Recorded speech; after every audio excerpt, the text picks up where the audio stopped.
darle el micrófono al profesor Francisco Blanco, licenciado en Educación, mención Filosofía por la UCAP, doctorando en Filosofía por la Universidad de Navarra, profesor en la Universidad Monte Ávila y coordinador de bachillerato en el Colegio Valle Alto.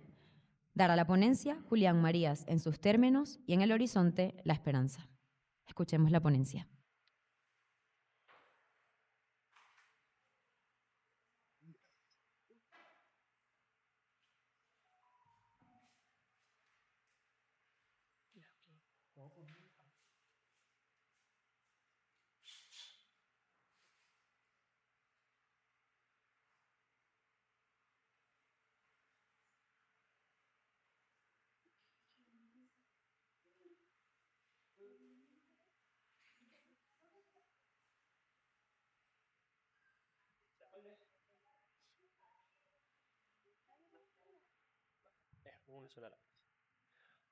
Hola a todo el mundo, muy buenas tardes. Yo soy el profesor Francisco. Estoy verdaderamente conmovido de estar acá celebrando un año más de un proyecto tan interesante que habla mucho de lo que es la misión de la universidad, de esta en específico, que es hacer que la gente se ame bien, ¿sí? Y que sepa cómo es quererse de verdad. Bien, y el hecho de que estemos acá después de un trabajo encomiable, como dijeron en el inicio, es para mí bastante grato, ¿sí? Y que hayan pensado en mí para inaugurar esto es más que agradable. El aniversario que estamos celebrando acá es un argumento vivo de aquello que decía Julián Marías sobre la amistad. Julián Marías nació en España en 1914 y desde muy temprana edad desarrolló una habilidad natural por los temas académicos e intelectuales. Apasionado por la lectura, políglota, decidió estudiar filosofía y química al mismo tiempo, se decanta después de un año por filosofía, termina la carrera y vivió una Europa del siglo XX y un mundo lleno de circunstancias y tumultos como cualquier otro mundo, en realidad como el mundo de ahora. Y como el mundo de ahora es el de siempre y es el nuestro, y como es el nuestro es fantástico. Y él aprovechó eso también. Y no pudo desarrollar su vocación docente, que es lo que más le gustaba, por temas políticos complejos. Entonces se dedicó a ser una suerte de profesor errante. Él escribía libros, artículos de opinión, los publicaba, tenían una buena lectura en el mundo hispano, viajaba por distintos países donde lo contrataban circunstancialmente para dar clases y con eso le dio de comer a sus 5 hijos, a su esposa, la que amó con locura desde el momento en que la conoció en los pasillos de la universidad. Y así fue su vida, muy normal, ¿bien? Muy como todas las personas. Y en el 2005, ya con los ojos secos de tanto leer, unas cataratas increíbles que lo dejaron ciego, Leticia Escardó, periodista española, en el periódico Cuenta y Razón, le hace una pregunta y le dicen: doctor, ¿hay algo de lo cual usted no se arrepienta? Y él dice: sí, vale. Cuando yo tenía 6 años, con mi hermano hicimos una promesa de no decir nunca una mentira. Yo no puedo decir nada de él, pero por lo menos yo puedo afirmar que jamás he mentido. Eso nos demuestra que estamos ante una persona que tiene un compromiso con la verdad. Y Julián Marías en vida se dio cuenta de una verdad fantástica, y es que el hombre habita en el presente, pero de hecho su vida está en el futuro. ¿Sí? Y él decía de la amistad que tiene, en cuanto a expresión de amor, tiene vocación de trascendencia, porque la amistad postula perdurabilidad, ¿sí? Postula futuro. Y si nos ponemos a ver, en el momento en que nosotros estamos conversando con esos amigos de verdad. O incluso estamos en esa conversación y nos bañamos en la mirada del ser amado. No queremos que eso termine. Deseamos que ese momento dure para siempre, ¿sí? Y cuando la persona logra entonces donarse a sí misma en una relación de amor, lo único que quiere es que el ser amado nunca muera.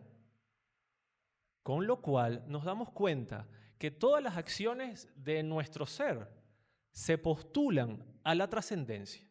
Y no solamente eso, sino es que realmente van a existir en el futuro, en lo que él llamaba la vida perdurable, ¿sí? Y él se dio cuenta que eso generaba en el ser humano una acción llamada esperanza. Y para Julián Marías, la esperanza no es otra cosa sino la manera de estar en el mundo que tiene la persona, la manera de ser persona, de verdad, del ser personal del hombre, es la esperanza. Y esto resonó muchísimo, no esto en específico de Julián Marías, sino en sus contemporáneos.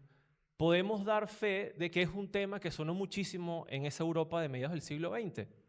Su amigo personal, el filósofo francés y dramaturgo Gabriel Marcel, decía que la esperanza es esa acción en donde yo pongo en ti todo para generar un nosotros. Dirían entonces que con eso dirían los sociólogos que la esperanza es entonces ese germen de la sociedad humana. Nosotros entramos en relación personal con otros de nuestra misma especie gracias a la esperanza. O también lo puede decir su contemporáneo Pedro Laín Entralgo, cuando también en el siglo XX, en la misma España que le tocó vivir, en la misma Europa que le tocó vivir a Julián Marías, decía, la esperanza es ese movimiento que tiene la persona cuando su alma capta algo bueno. Similar más o menos a lo que decía Santo Tomás sobre la esperanza, ese movimiento interno que tiene el hombre cuando su intelecto capta algo bueno. Pero esto no es el intelecto, es el alma, porque tiene un dote de belleza superior, porque es distinto, porque de hecho me mejora. Y también los alemanes de ese momento, Ernest Bloch, Jürgen Moltmann, Erich Fromm, dicen que la esperanza es realmente ese principio vital que hace que el hombre sea hombre. Y lo mismo casualmente dijo el año pasado Byung-Chul Han en sus 2 libros sobre la esperanza. Claro, él tiene formación germánica y seguramente leyó a Ernest Bloch, ¿no? La esperanza es increíble. Pero entonces, ¿cómo se entiende en este parámetro o en este marco que estamos intentando describir, cómo se entiende ese ser personal que de hecho es ser esperanzado? Primero, tenemos que darnos cuenta que según nuestro autor, la realidad de la esperanza que se encarna en la acción humana y estrictamente en el hecho personal es que en realidad ser persona, y lo dice Marías hasta el cansancio, es poder ser más. Ser más. ¿Y ser más qué? Todo. Bien, todo. Yo no quiero ser yo soy maestrico de escuela y yo no quiero ser un buen profe y ya. Yo quiero ser el mejor profe, ser más. Yo no quiero ser un buen tipo, así como, no, yo quiero ser el mejor de los tipos. ¿Sí? Y no por un tema de vanidad, de que me recuerden y que me lloren demasiado cuando ya no esté y que salga en una barajita de un álbum. Yo no quiero eso, sino realmente porque nosotros como seres humanos, si algo tenemos de sobra, es la potencialidad. ¿Bien? Que se desdibuja en ese horizonte del futuro. Porque en el horizonte y en la realidad de nuestros días contados, la realidad del futuro es que es dramático. Y ese dramatismo no tiene que ser terrible, debe ser de hecho fantástico. Porque detrás de la neblina que desdibuja el horizonte de la playa puede pasar de hecho cualquier cosa. Agradables o no, pero son cosas que ocurren en nuestro mundo, en nuestra dinámica existencial, y eso debe ser muy agradable, o visto con muchísimo agrado. Ser persona es entonces poder ser más de qué, de lo que sea, que me haga bien, ¿sí? Porque entonces si no, no voy a lograr un desarrollo personal, sino voy a empezar entonces en un retroceso, que en el mundo de la filosofía hay una frase que a mí me encanta y me aterra al mismo tiempo, que es la deshumanización, en un proceso en donde me voy desmejorando. Y no es la idea, porque no estoy aquí para eso. ¿Cómo hago para ser más? Enmarcado en una vida biográfica. Marías nos dice que el ser humano tiene dos tipos de vida. La vida biológica, que se circunscribe a la realidad natural que tenemos. Nuestros días contados, enmarcados en nuestro cuerpo y en la física y en las leyes de este mundo como tal. De un tiempo determinado, de que las cosas nacen, crecen, se desarrollan y se van extinguiendo y se marchitan, pero al mismo tiempo también hay una vida biográfica, que es la que me genera identidad. Esa vida biográfica hace que nosotros le demos contenido a esos días que estamos viviendo con la perspectiva de nuestros días como una tarea a realizar, en donde solamente nosotros somos responsables, adueñándonos de nuestra propia vida. Porque la única pregunta que se hace el hombre constantemente, o que por lo menos deberíamos hacernos, es, bueno, saber a qué atenernos. Porque la vida en realidad no debe ser un letargo, no debe ser una simple espera de las cosas, sino una acción con una confianza en el futuro, con lo cual espera natural de la vida biológica y confianza en el futuro de la vida biográfica le da una fianza que tenemos que pagar con la profundidad de nuestros días.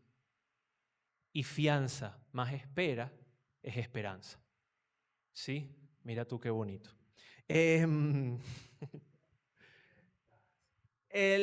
¿Viste?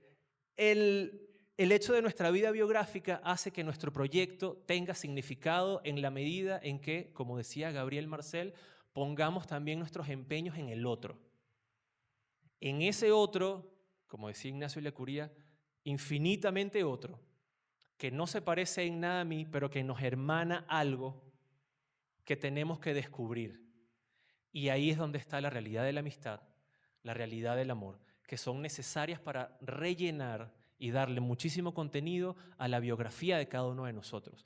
Y lo bonito de las biografías, y lo sabemos todos los que nos hemos topado con alguna en cualquiera de sus formatos, es que trascienden el tiempo.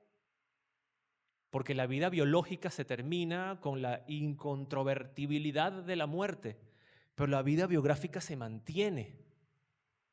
Había un profesor aquí que decía, una vez que tú lees un libro, tú no estás leyendo solo un libro, tú estás hablando con esa persona.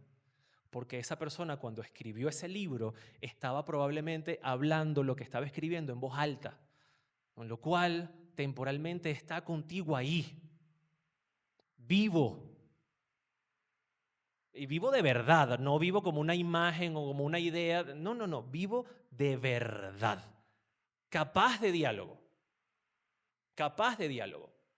Y eso es muy interesante de empezar a verlo porque esas ganas de vivir en la vida perdurable más allá del horizonte de nuestra vida nos da ilusión. Y Marías, en uno de sus libros, hace un estudio sobre la ilusión muy interesante porque él se da cuenta que esa palabra significa, tiene significados en positivo solamente en nuestro idioma.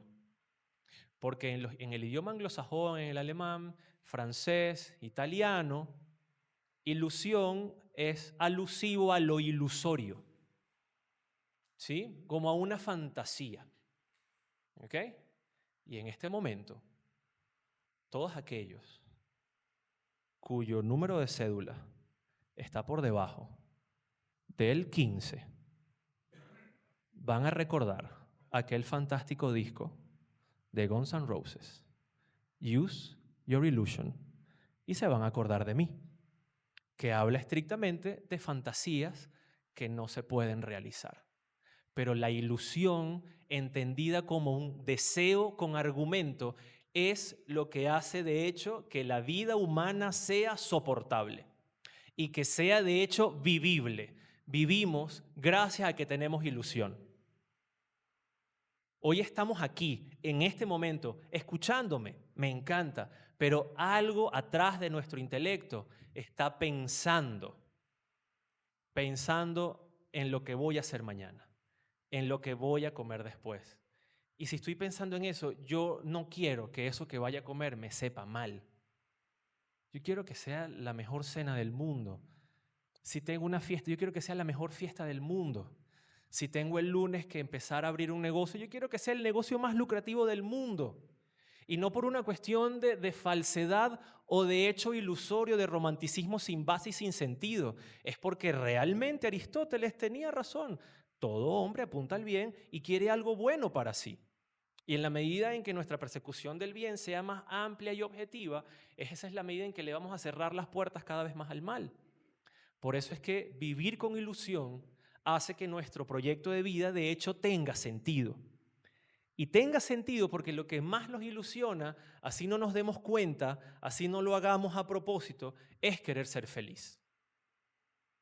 Y María dice sobre la felicidad algo fantástico, y es que le preguntaron, doctor, usted que habla tanto, ¿qué es la felicidad? Y él dice, mira, es lo imposible y necesario. Imposible de tener, pero absolutamente necesaria para vivir. Porque no es un objeto concreto que yo pueda tomar y tener para mí. De hecho, la felicidad es una idea que no la puedo tener en la realidad de mi vida biológica, sino en el futuro de mi vida perdurable, que la voy a ver en retrospectiva. Y cuando hago el estudio de mi proyecto de vida y lo que ha sido mi pasado, me doy cuenta, wow, es que, wow, a pesar de todo, somos felices. Y no por una cuestión derrotista de éramos felices y no lo sabíamos en aquel momento y por qué no compramos ese Bitcoin cuando nos los quisieron regalar. No. Bueno, más de uno seguramente se está arrepintiendo de eso. Pero es en el sentido de que si tus días fueron llenos de vida, llenos de algo, si lograste hablar con alguien, eso es más o menos una vida bien vivida. Y el reto que nos plantea Julián Marías es que la verdadera felicidad se va a hallar y se va a conseguir en la vida perdurable si y solo si obedecemos la sugerencia en voz baja que te da la vida para encontrar la felicidad, que se llama vocación. Y aquella persona que logra seguir su vocación es aquella persona que va a ser feliz. Aquella persona que va a ser feliz. Y va a encontrar un reporte felicitario chiquitico en cada uno de sus días que le va a dar la noción real de felicidad en la vida perdurable. Y la vida perdurable no es otra cosa que lo que ocurre después de nuestra propia vida biológica. Ahora, ¿qué articula en el pensamiento de nuestro autor todo esto? ¿Qué articula la realidad personal, la vida biográfica, la idea de ilusión, del proyecto de vida, de la felicidad? ¿Qué articula todo eso? Lo que él llama la condición futuriza del hombre. Dice Julián Marías que la proyección imaginativa del futuro, entendiendo esa palabra hizo también fantástica de nuestro idioma, en donde que significa seguir siendo. Cuando están trapeando el piso y dicen que, bueno, cuidado que está resbaladizo, no es porque te resbalas y ya, sino es porque siempre vas a estar resbalándote. Y nosotros así estamos abocados y proyectados al futuro, porque nuestra vida de hecho se vive hacia adelante. Incluso por eso es que biológicamente somos uno de los pocos animales del reino animal cuyos ojos están al frente. Biológicamente incluso eso, porque nuestra vida se vive hacia allá.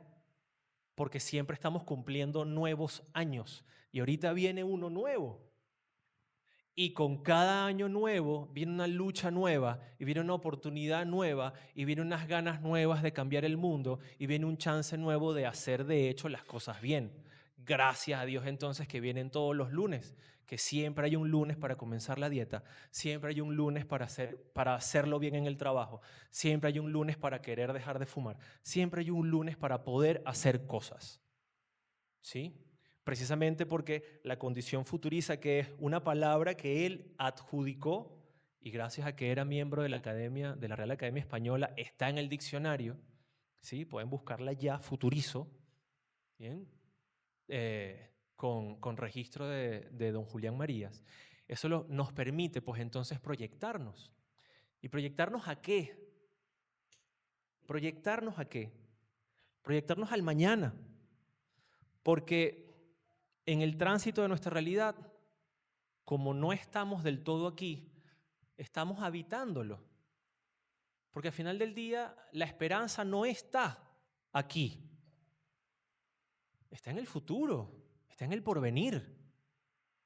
Porque es una gran verdad que la dinámica humana y nuestra auténtica manera de estar en el mundo es que habitamos el presente, pero realmente nuestra vida, la vida, está en el futuro.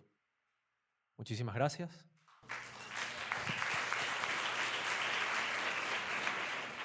Muchísimas gracias, profe. Se abre una pequeña ronda de preguntas por si hay alguna. Si no, seguimos con la próxima ponencia.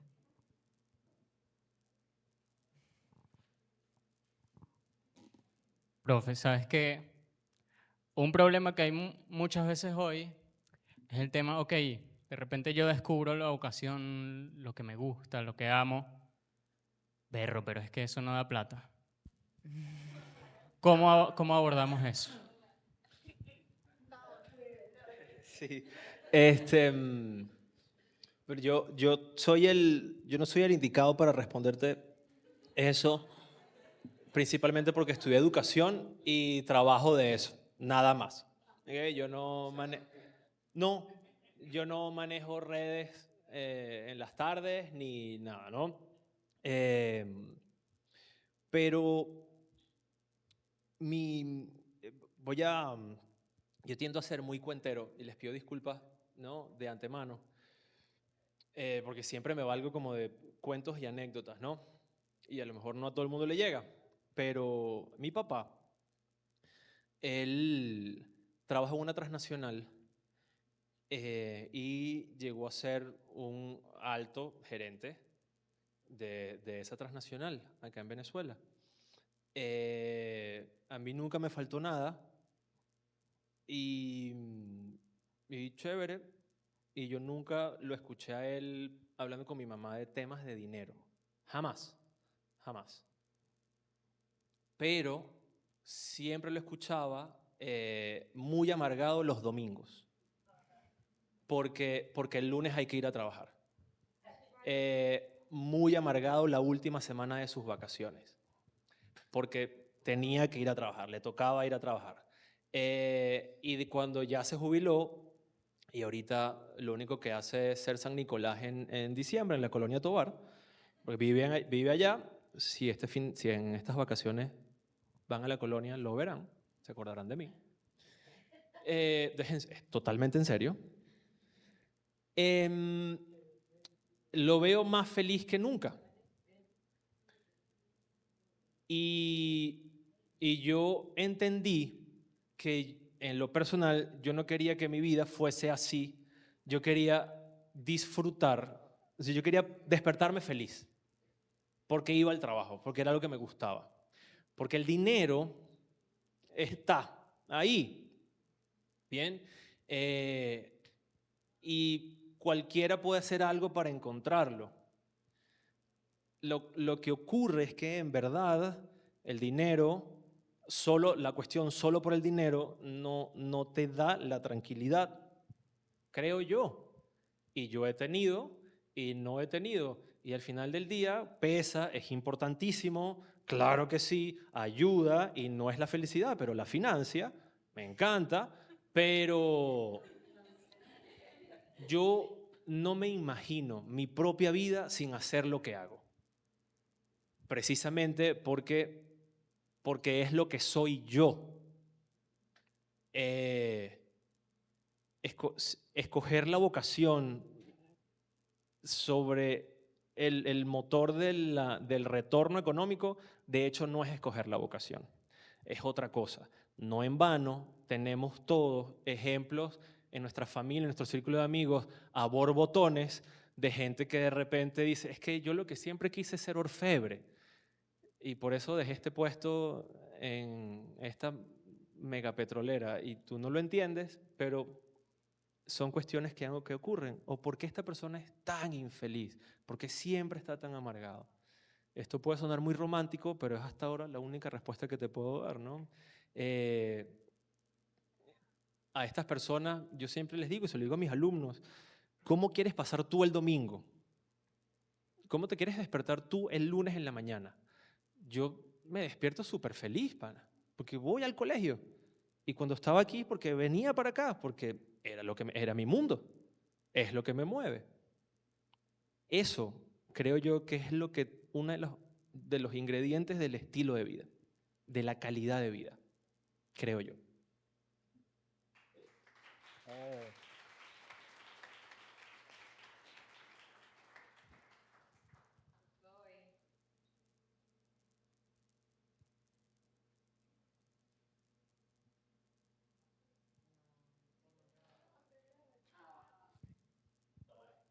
Gracias. Ajá, justo hoy en una clase de antropología, uno de mis alumnos se para y dice una cosa así como que a veces pareciera que en el mundo en el que estamos, que hay muchas cosas que no son como deberían ser, es como uno se puede desesperanzar y decir como que para qué yo lucho por ser mejor, si al final como que eso soy una gota en medio del océano y quizás no estoy haciendo nada, no estoy causando un impacto. Entonces otra alumna se para como súper molesta y le dice como que, ¿cómo se te ocurre decir eso? Sí, claro que cuando tú obras distinto, impactas en las personas que tienes a tu alrededor. Entonces, nada, pon ejemplos. Por ejemplo, cuando fulanita habla con sus hermanas de los temas que vemos en esta clase, aunque sus hermanas no estudien comunicación, ella es como que si estuvieran viendo la materia con ella, ¿no? Y así puso varios ejemplos. Entonces, ¿cómo podemos un poco transmitir esa esperanza de, aunque seas una gota en ese océano, igual sin esa gota el océano sería distinto? Claro. Sí, a ver, yo creo que es un poco también luchar con la noción de ser masivo, que a lo mejor es un poco contra el tema de la gente de ahorita. Luchar contra la necesidad de seguidores, no es sencillamente hacerlo bien tú, porque con eso es de hecho bastante difícil y basta. ¿Okay? Con que uno solo lo haga bien, ya lo demás va tipo cadena de favores, ¿no? Yo lo que creo que cambiar la perspectiva a esas personas es inyectarles desesperación. Claro, porque una cosa es ser desesperado y otra es desesperanzado. ¿Qué quiero decir con esto? El desesperanzado asume que aquí ya no hay nada que hacer y hay que apagar la luz. O sea, esto se acabó. Pero el desesperado se da cuenta que, cúnchale, esto no puede seguir así, pero hay que hacer algo. ¿Qué? No sé, pero es algo. Entonces, hacer que la gente se desespere. En el buen sentido, en el buen sentido. Y no es una cuestión de llamar a locuras y tal. No. Sino es, a ver, no hay que seguir así. Porque si sigues así con lo que sea que te pase, con la flojera para los estudios, con la pena que tienes para hablarle a los demás, con no sé, el noviazgo eterno sin comprometerte, o sea, sin ese movimiento, ¿bien? Si sigues así, no eres persona, porque no estás queriendo ser más. Entonces yo creo que la cuestión está es en procurar esa desesperación bonita en las personas, que los llamen a la acción, ¿no? A hacer algo con su vida y a darse cuenta que la vida es personal, propia para ser vivida. Es tu proyecto. Decía José Ortega y Gasset, profesor de Julián Marías, yo no puedo ser libre por ti. Yo no puedo amar por ti, yo no puedo vivirte. Eres tú, chamo. O sea, y la cosa es que empieces a hacerlo.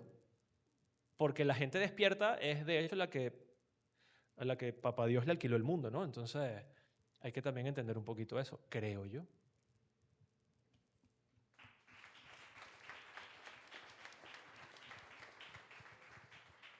¿Alguna otra? Ajá.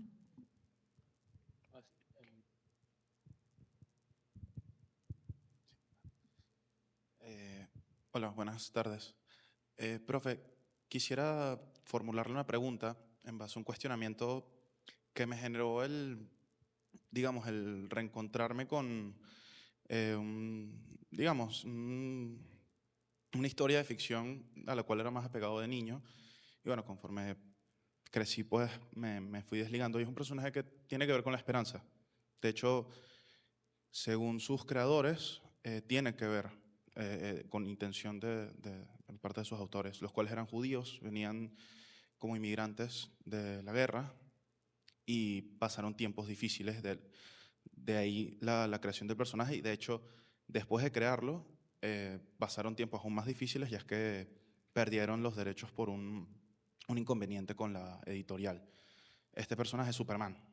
Sé que suena muy, bueno, personaje de ficción muy conocido y suena un poco tonto. Pero vi una película que se estrenó de él y realmente la temática, la premisa, va de cómo a veces la bondad, la constante fe en el bien, en un mundo en el que hay, bueno, como ya se ha venido hablando, bastante conflicto, mucho cinismo, como que suena muy ingenuo abrazar o aferrarse a esos valores, a esas creencias. ¿Qué nos lleva a nosotros a querer, pese a presentarnos constantemente en la vida a dificultades y episodios difíciles, cuál es ese impulso que nos lleva al final a ver en figuras como esta, figuras teológicas o en relatos? Hay dichos en los que los relatos fungen como, digamos, influyen mucho en nuestra historia como seres humanos. ¿Qué es lo que hace que despierten en nosotros ese impulso para creer una vez más y creer una vez más y creer una vez más, así como caemos una vez más y caemos una y otra vez? Yo creo que lo que hace que esto siga ocurriendo en las distintas realidades humanas y en los tiempos es que somos buenos, ¿sí? O sea, hay gente que se vuelve mala, pero es que es naturalmente buena y por eso tiende al bien, ¿sí? Y como tiende al bien y su ser personal es de hecho anhelar más, busca entonces más bien, ¿sí? Y buscarlo de la mejor manera. El detalle está en que como el bien es un hecho racional y no sentimental, muchos no, todos nosotros nos vamos perdiendo en el camino, anhelando mal algunas cosas y tal, ¿no? Y por eso es que existe el mal. Pero, Ana, la realidad de todo es que estamos hechos de bien. Y no es que estamos hechos de bien nada más como una cuestión de, bueno, esto me salió como bien, sino es que estamos hechos de bien con amor. Y el amor dura para siempre. ¿Sí? Y el amor el amor de verdad no es un momentico, dura todo el tiempo, desde que nace hasta que no hay un hasta que, dura todo el tiempo. Con lo cual siempre ocurre que cada uno de nosotros entonces aspira a cosas buenas y mejores, desde el punto de vista material, naturalmente, pero sobre todo lo que nos va aumentando nuestro ser personal y llenando nuestra realidad biográfica es ese bien intangible trascendental. Ese sentirse bien, ese estar agradado con la cosa bien hecha, es estar agradado con la justicia y con el equilibrio y con la paz. Ahí es donde está la verdadera felicidad. Y ahí es donde está todo lo que realmente me hace feliz y me hace sentir saciado. ¿Sí? Nos pasa a todos. Cuando ves una buena película, tú terminas y tú dices, wow, o sea, ya... Yo lo que quiero es acostarme a dormir. O sea, ya no hay, que ya no hay más nada. Ya. O sea, ¿qué más quiero en la vida? Ya. ¿No? O sea, cuando estás en ese regocijo de lo bueno, es fantástico.